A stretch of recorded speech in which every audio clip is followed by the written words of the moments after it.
Hi everyone, so today I will be teaching you how to take off the Instagram watermark from your Instagram Reels.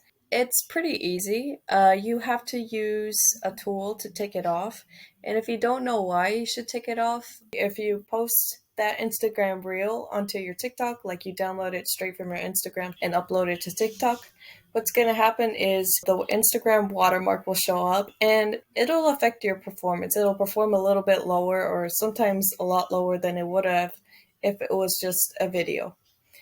So I'm looking at one of the gaming accounts I manage, and I'm going to choose a reel to put in the downloader. So what you can do is you just copy the link of the video you like, and then you go to the URL is different, but if you type in instafinsta.com and this URL will pop up. This is the tool that you will be using to get rid of the Instagram watermark. So I'm going to paste the link here.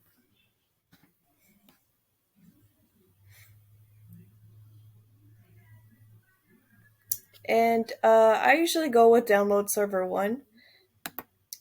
And then I also click on the video just to make sure it looks fine. Because sometimes there's an error that pops up with the video and it doesn't upload properly. So you click the bottom tab where the video is, double click.